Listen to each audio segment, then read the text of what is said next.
Here's our little video on heroes, the heroic code, and Odysseus in the Odyssey. And just to start with, let's start off with a definition of a hero in the kind of ancient Greek world. So here's our kind of key set of criteria. You can be a hero either through birth, so you can be a mortal, or the child of a mortal and an immortal parent, or maybe you've got noble birth. You live in the heroic age, maybe your actions, so your kleos, fame that comes from your deeds. We talked about how Odysseus manages to do great things, and that is the thing that establishes a heroic personality. But usually it's got to be something where your deeds are sung about. So remember, it's the trick of the Trojan horse. Of course, it's the great kleos for Odysseus, already sung about by the Phaeacians. Or physical beauty.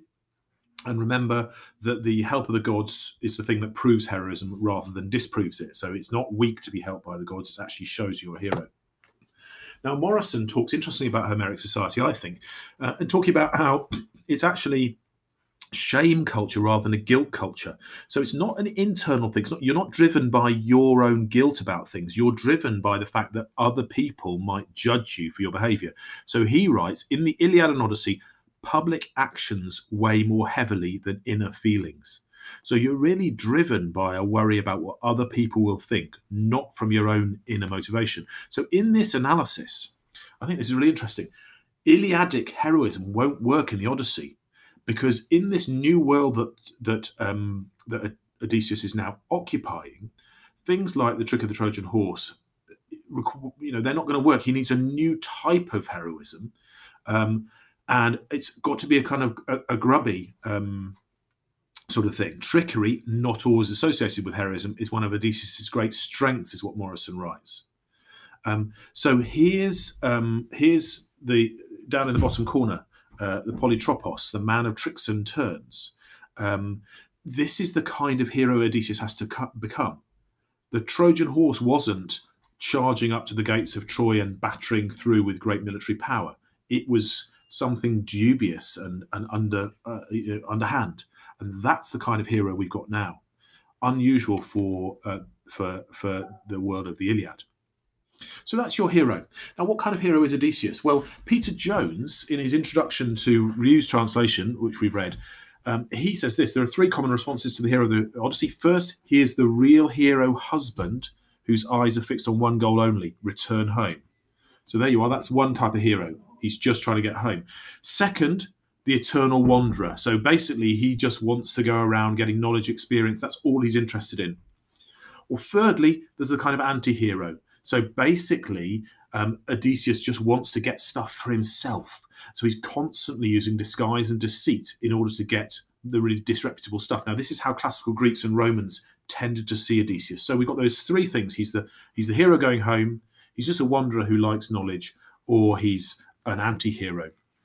Now, Jones says the second interpretation's not really Homeric. It's a later construct because when you look at him, Odysseus leaves Calypso, despite the offer of immortality. He leaves Circe, the Lotus Eaters, the Phaeacians. He will return. It's all about getting home.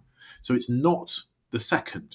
But equally, he does disguise himself, becomes nameless, exploits Eumaeus, abandons his comrades at the Laestrygonians. So actually, it could be the third. So it's one of those two, possibly, and it depends on how you want to read Odysseus. Is he constantly driven by the nostos, the desire to get home, or is he driven by his own selfish ambition? Now, there are different types of Homeric hero, and this is an interesting thing. We've got the Achilles-Odysseus contrast to look at. Now, in the introduction to the Fagles translation, Bernard Knox writes this, that Achilles is plain speaking, whereas Odysseus is always willing to lie. And so in Book 9, Odysseus tells the Phaeacians that he's known the world for every kind of craft. And this is line 21 to 22. This is right at the point they've actually said to him, well, who are you? What are you doing here? And he says that the whole world talks of my stratagems and my fame has reached the heavens. Now, the Greek word here for craft or fame is dolos, which might be praise as well as abuse. It's that kind of cunning. Is that something that is positive, or is it something negative? And when you look at Achilles in Book 11, Achilles' words have been seen as a way of rejecting the heroic code. Remember Achilles saying, "I would rather be a landless peasant on hire to well, it's not quite that. I'd rather be a serf on hire to a landless, impoverished peasant than be king of all these lifeless dead." Now, according to Knox, one interpretation is to say that's saying that the old heroic code is rejected. The other one, perhaps, is that it's just Achilles telling off Odysseus, because Achilles is stuck down there in Hades, and Odysseus is whinging about how he's got all these endless troubles. So actually, it might be that that heroic sense of your great behaviour is still valid. It depends on your interpretation. And then finally, Michael Clarke, in his Manhood and Heroism article in the Cambridge Companion to Homer, he's got three interesting things here. He says that his vengeance, this is Odysseus' vengeance, can be seen as the heroic race asserting supremacy over later and lesser men. And so Odysseus is more than one of the heroes of the Trojan War by the time he returns. So he's going back to the ancient times when there was greatness.